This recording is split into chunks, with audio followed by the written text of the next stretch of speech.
My name is Dr. Justin Alger, and this is the first 6-episode premiere of the Future College Parent Podcast. My parents didn't know the questions to ask, but they knew, to some extent, the buckets. Like, they knew it cost money. They knew there was supposed to be a goal. And I think if you have that framework, then you can start to formulate your questions around that. Hello, future college parents, moms, dads, and any family member who's helping a student get to college. Welcome to the first 6-episode premiere of the Future College Parent Podcast. This podcast is dedicated to arming parents like you, our original influencers, with free information and resources to help the next generation of students prepare, choose, and finance college. And by college, I mean any and all education after high school or equivalent, and by parent, I mean anyone helping a young human through schooling towards college. The show is predicated with the belief that anyone can access and pay for college if they want to, and should start preparing as early as the 6th grade. I'm your host, Dr. Justin Alger, but it's okay to call me Justin. That voice you heard over the intro music is the guest of episode 1, Dr. Jermaine Williams, president of Nassau Community College and a first-generation college student himself. I must add, since the time I recorded this episode, Jermaine has been named the president of Montgomery College, a community college located in Montgomery County, Maryland. And I congratulate him and I wish him well. But let me tell you, if you're going to start a podcast about helping parents become future college parents, why not go straight to the top and get an actual college president? Jermaine and I were first introduced several years ago through a professional organization we're both members of. He's one of the smartest people I've ever met and is all about providing access and equity to higher education. I couldn't think of anyone better to start the show out with. Now, before we get on to our conversation, I want to provide a disclaimer. And no, lawyers were not involved in this one. But I want listeners to know that I am not a seasoned interviewer, an audio technician, or a social media expert. But what I am is an educator who only wants to help arm parents with information to help their students, period. And I'm asking that as I begin this journey, and as we begin this journey, that you please focus on the content and not the delivery, and I promise that I'll get better. And now, here's my interview with Jermaine.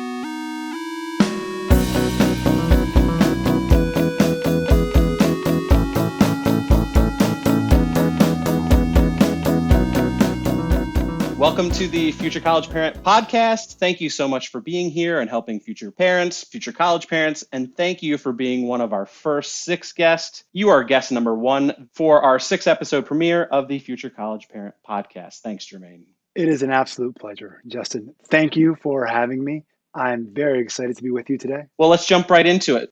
Fantastic. Can you share with us what about your journey from high school to college do you think informed the path that you're on now? The resources that came with my journey and realizing the individuals who helped me along the way. And that's really what has informed, where I am now, knowing that those resources were so essential and so much more than I thought I would ever need to successfully transition. So what type of resources? Your folks, your school? Absolutely. And that's one of the great things about the podcast, Justin, and why I'm so excited to be here is because I didn't even know what those resources were when I was transitioning as a first generation college student. It's not only until I reflect back and think about that, given my time in higher education professionally, that I identify what was important. And you started to hit the nail, right on the head. Community resources from my church, to my coaches, to teachers, to the counselors who were in colleges. There were so many resources and such connectivity with a large array of individuals and groups. I didn't even expect I would need all that support to successfully transition. And looking back, I realized that all that support was absolutely critical for a successful transition. Tell me, if you don't understand or you don't have a sense, or your parents didn't necessarily have a sense of the processes, how can colleges respond to parents in that scenario or that situation? From my lived experience as a first generation college student and from my professional experience, so it's identifying what individuals, what parents in this case, what they do know, and then leveraging that to provide information that we know will help them to support their students. So you think of the major components of institutions of higher education, whether it be financial aid or support services or academics, And then you kind of want to get a baseline of what do your parents, they're influencers. We know they can support their students and they want to, but we got to get a baseline of what they know. And then once you know that, then we can appropriately provide information so that they can be more knowledgeable and be able to have a greater impact on their students. So essentially creating an environment that's where colleges are student and parent ready for the process.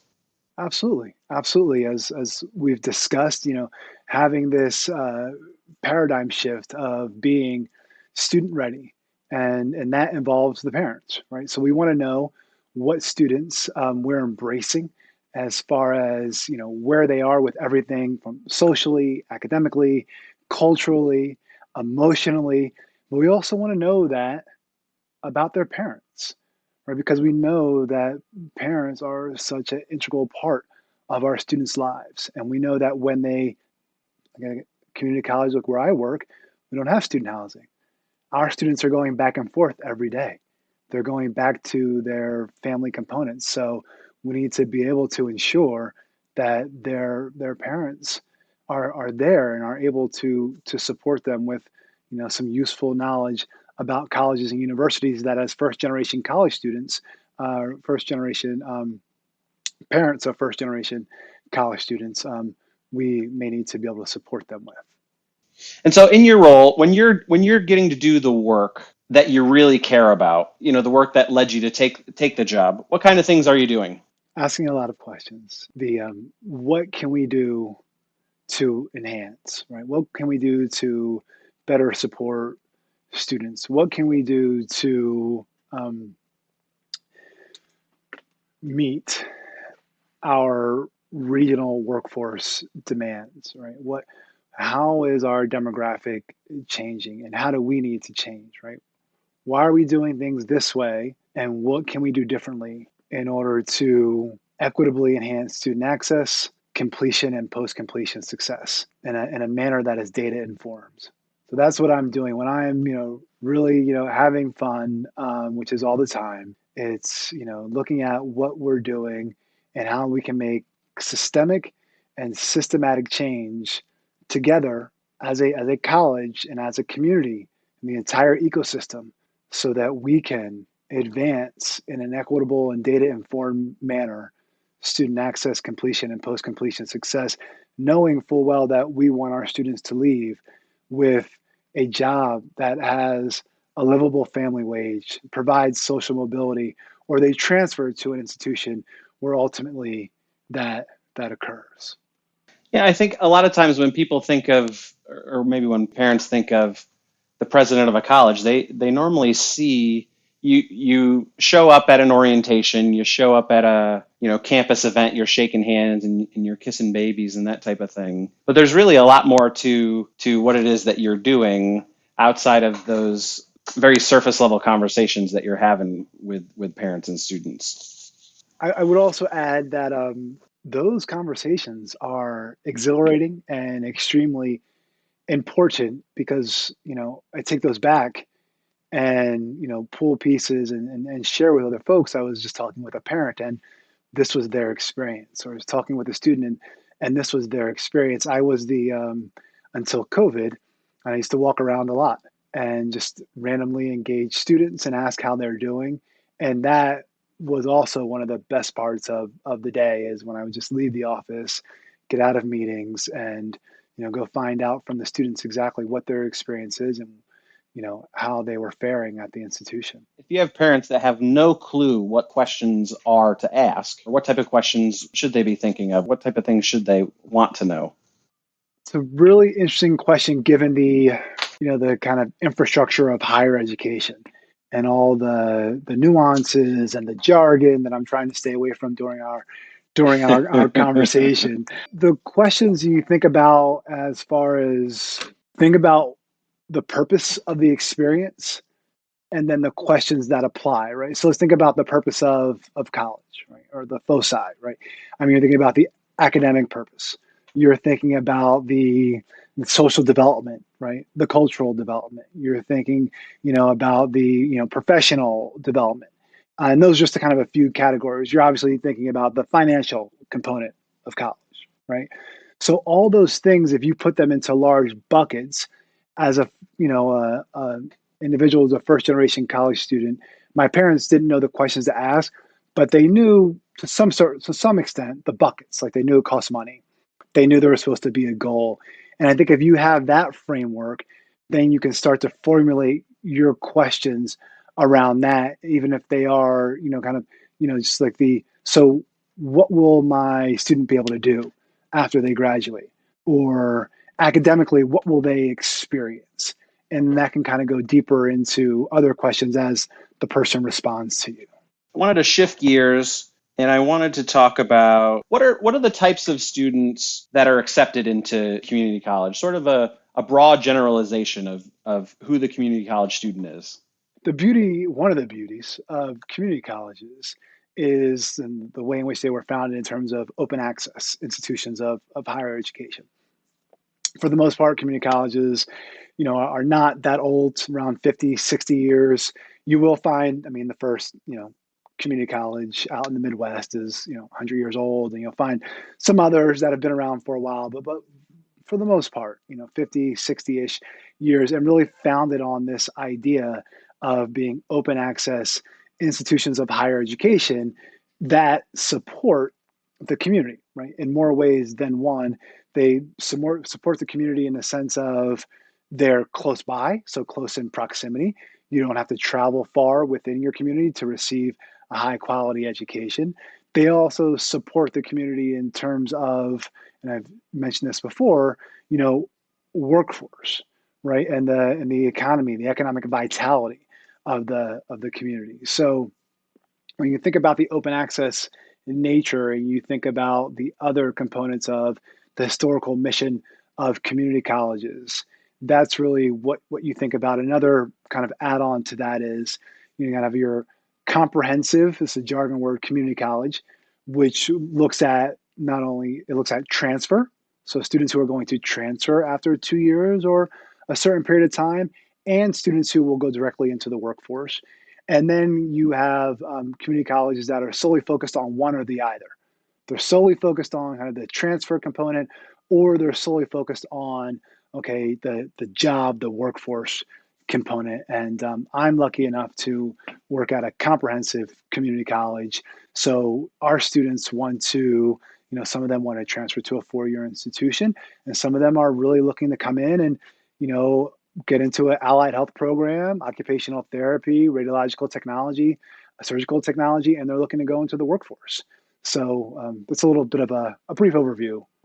And I think you talked about open access, and I think about when I was a youngster entering the college search process, and we had a small technical school that was 16 miles down the road, and I sort of had this perception that they let anybody into this school, so maybe it's lesser, or maybe it's not as academically rigorous, just because they let anybody into the institution.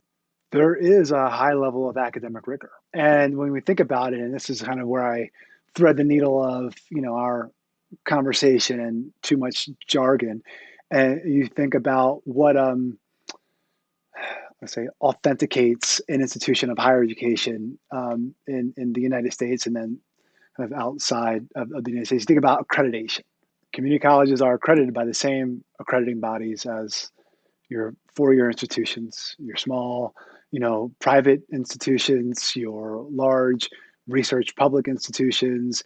They're all accredited by the same agencies, and those are regionally based. But you think about a nursing program, right? The same accrediting body that is looking at a nursing program at a 4-year institution is going through and making sure that community colleges are as rigorous with their nursing program. So you think about there is a certain standard and a benchmark institutions of higher education, have to seek, and a lot of that oftentimes is through accreditation, and community colleges are accredited institutions of higher education. I mean, another one of the things I'll share with you is, you look at, interestingly enough, you can look at the students who spend 2 years at a community college getting a great foundation a fantastic academic experience for an affordable cost and then transition to a 4-year institution.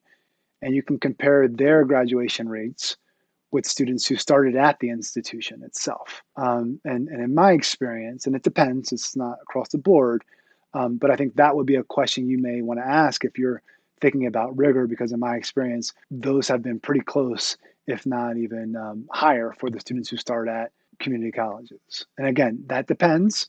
It's not across the board, but it illustrates the rigor that a student can successfully transition to a 4-year institution because of the great foundation they've received at their community college.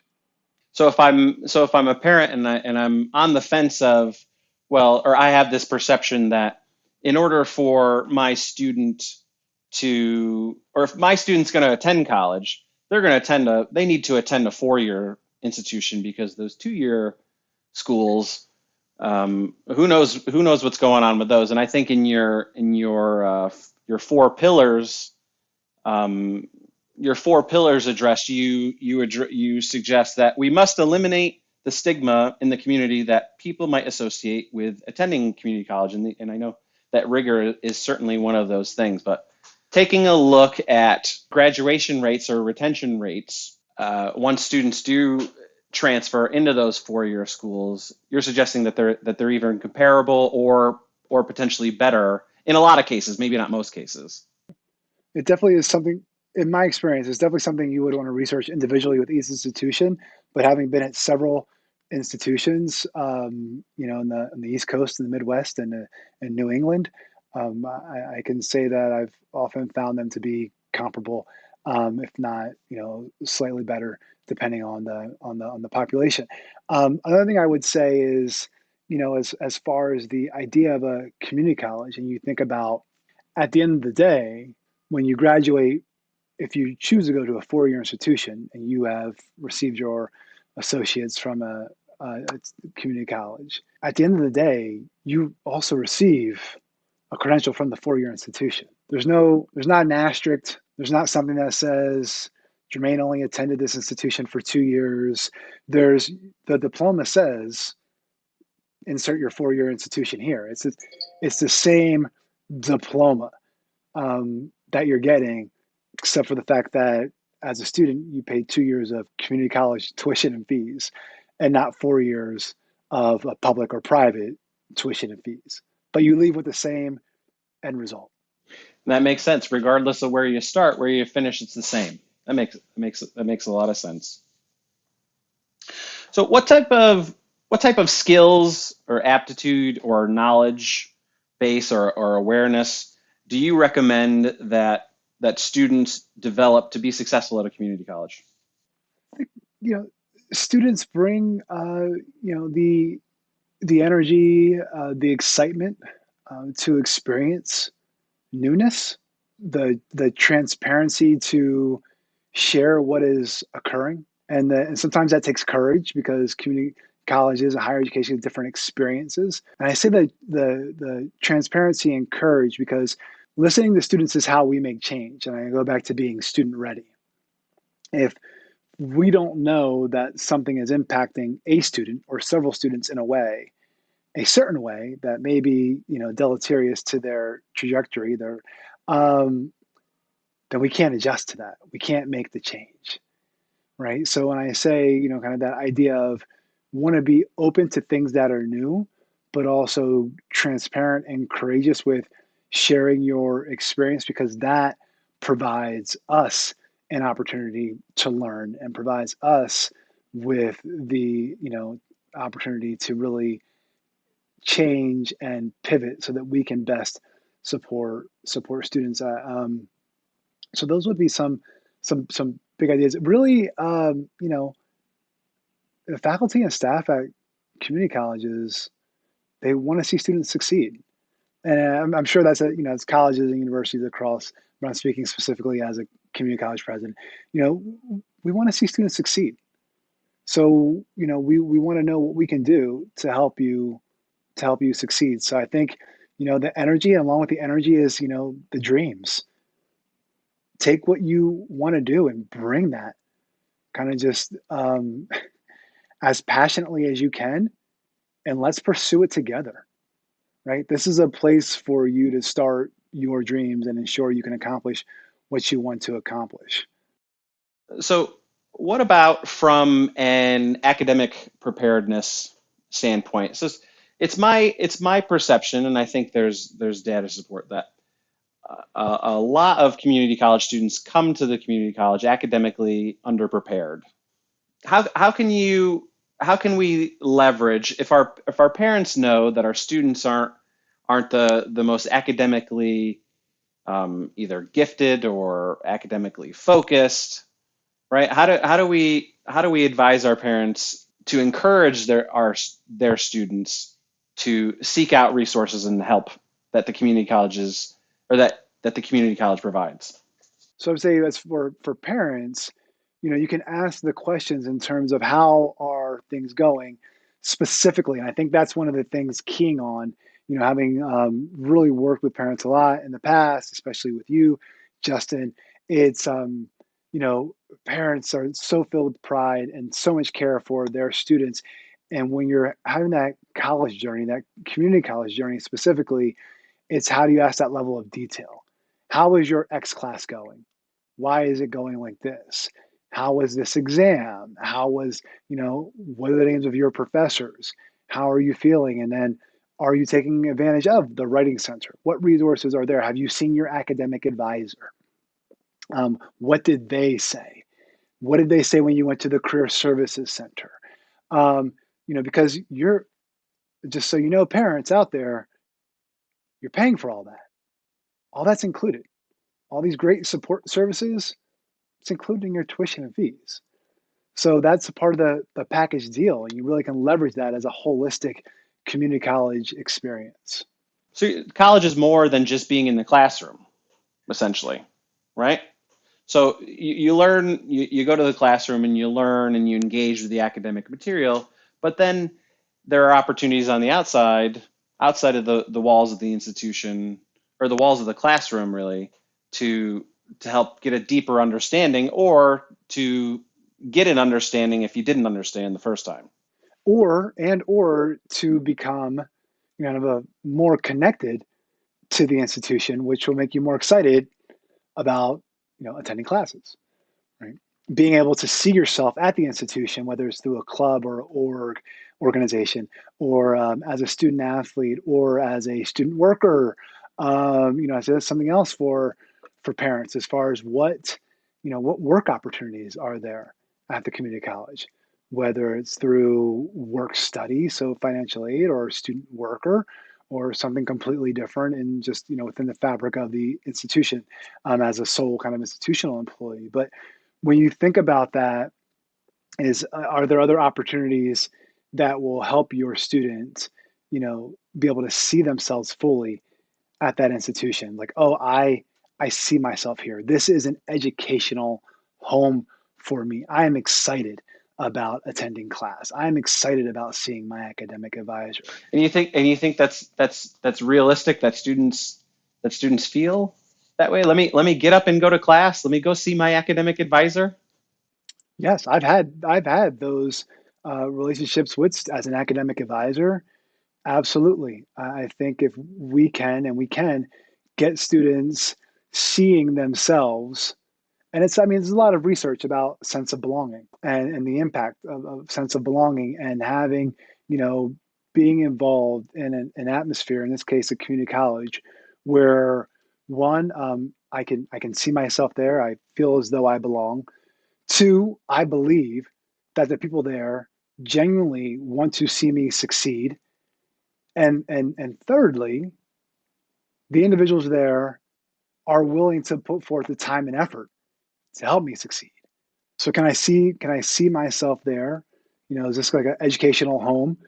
Do I believe like am I the second like am I actually embrace them? And do I believe that people there want to see me succeed?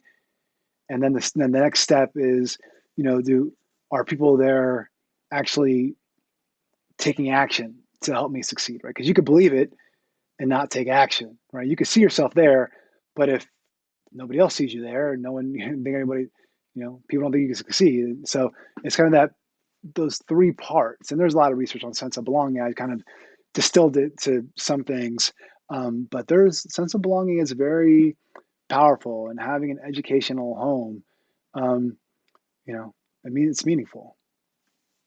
So I'm going to ask, I'll get into those last two questions that I have, and these are the questions that I'm asking of everyone. So higher ed and secondary education don't necessarily have a formal way of communicating, right? So think of yourself as a spokesman for higher education, and maybe can you share some advice that you have for secondary education as a whole? We need to capitalize on what we know works. There are a lot of partnerships out there that work, whether they be, kind of individual, college to high school, or college to school district, or whether they be legislative. There's some great things happening across the country with legislation that really encourages a higher education, secondary education collaboration. So I think it's, you know, again, one of the takeaways and one of the things I would share is we know some promising practices, successful strategies. Let's really dive into those, investigate those. And the one other piece I would add, and I share this with superintendents, and we share back and forth. I've shared it several times with you in our brief conversation. Is um, how can we ensure we're addressing equity gaps with what we're doing?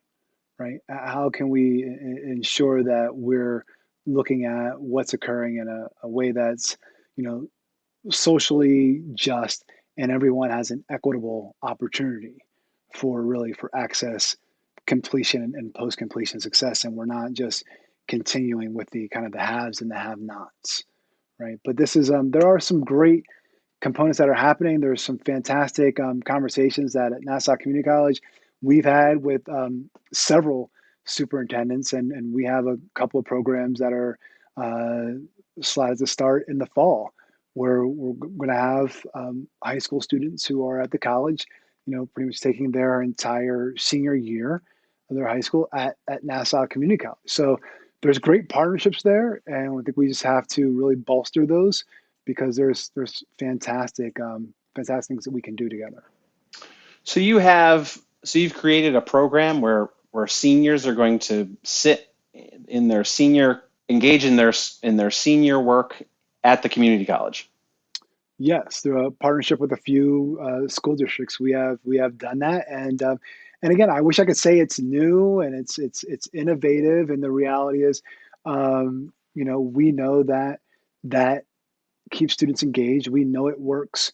We know it'll have positive outcomes, and we need to, again, kind of dive into what we know works. You're suggesting that higher education should, in communication with secondary education, look for the best practices and see what works, as you suggested, right? And then replicate, right?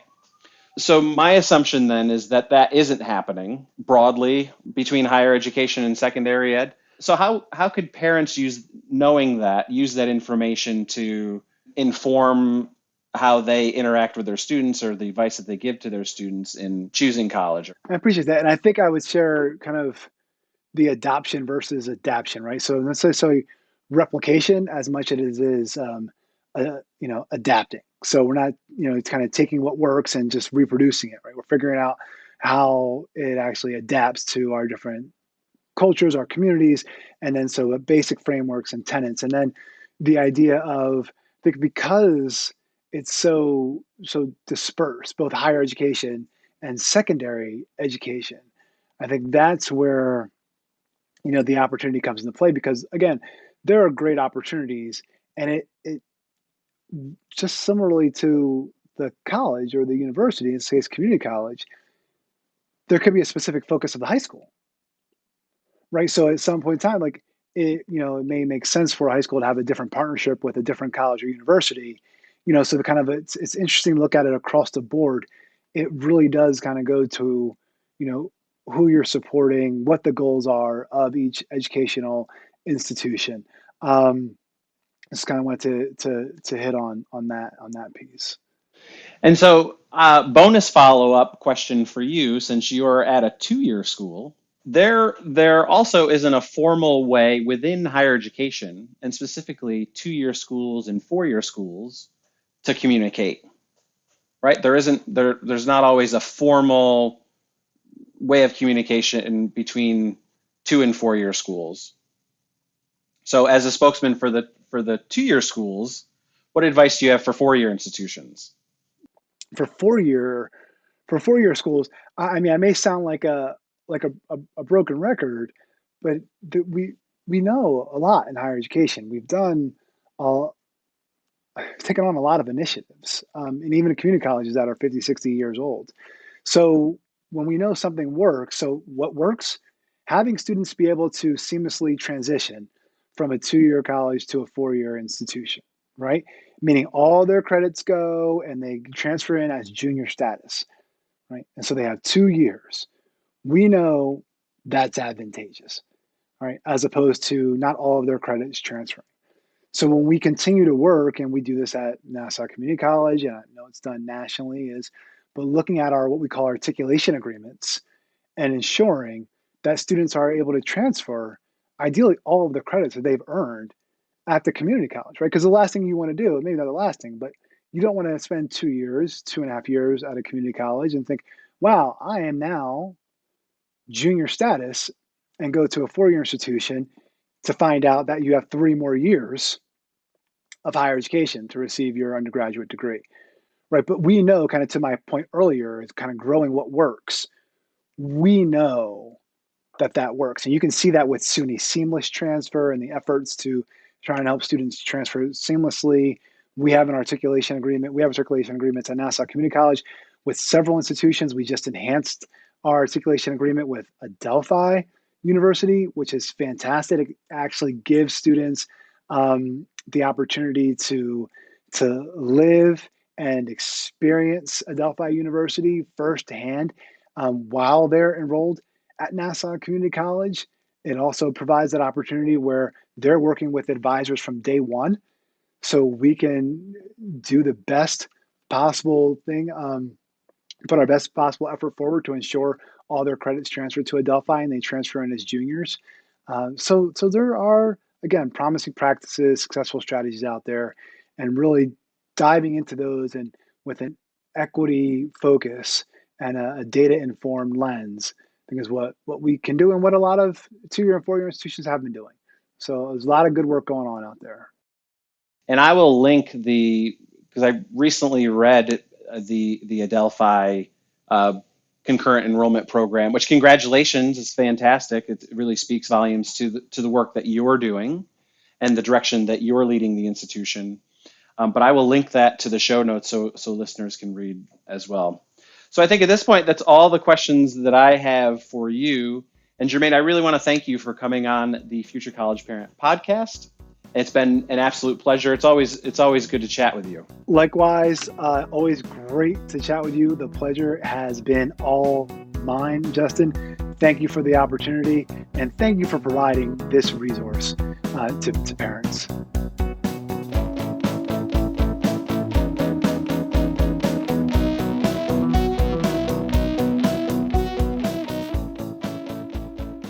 Wow. Didn't I tell you? Jermaine is such a champion for access and equity in higher education. And I know there's a lot to process there, but I want to share with you 5 things that I learned from my talk with Jermaine. Number 1, community colleges are typically open access, which means anyone who completes a high school education or equivalent can get in. Congratulations, your student can attend a community college. However, this doesn't mean the academic rigor is lesser. Community colleges are accredited or confirmed they meet the same standards of academic quality as four-year institutions. Number 2, students who start at a community college can succeed at a four-year institution with the foundations they gain at the community college. The diploma your student will receive from the four-year institution after attending the community college will read the same as the students who began at the four-year school. The only difference is that community college students will likely pay significantly less for their first 2 years at the community college. Number 3, parents should know that seamless transfer isn't always guaranteed, meaning all the credits earned at the community college may not transfer to the four-year institution. It's important to check with the four-year institution for details. Number 4, your community college can be accessed now. There are programs and services for high school students like the ones Jermaine mentioned, such as taking college courses in high school, summer programs, or even taking your senior year at the community college. Check them out now. Do not wait. And number 5, last but not least, if you don't know what to ask a potential college, start with what you do know. Remember Jermaine's bucket analogy. For example, if you know college costs money to attend, you can simply ask, how does someone pay for college? I promise you, it's okay to not know, but start with what you do know. Now I'm wondering, what did you learn by listening to my conversation with Jermaine? I am giving you homework, because just listening to the podcast obviously wasn't enough. Please head to futurecollegeparent.com where you can access the Future College Parent Network and post what you learned by listening to this episode and engage with other listeners so we can learn together. Also at futurecollegeparent.com, you can access the show notes for a wealth of information on the items we discussed during the episode and check out all of our social platforms. While you're at it, please share the podcast widely with other parents, leaders of activities your student is involved in, and your school administrators so they can share with your school district. You can also let parents know the show is streaming directly from the website and there is no need to download anything. Just point your browser to futurecollegeparent.com and enjoy. The show is also on your favorite podcast platforms as well. I want to thank Dr. Jermaine Williams for coming on the show, and I again want to wish him well in his new adventure. I hope you'll join me for episode 2 with Michelle Friedman, Director of Career and Technical Education at CVES BOCES. After listening to the premiere, be on the lookout for new episodes beginning on Wednesday, May 4th, and continuing Wednesdays every 2 weeks after. Thanks for listening to the Future College Parent Podcast.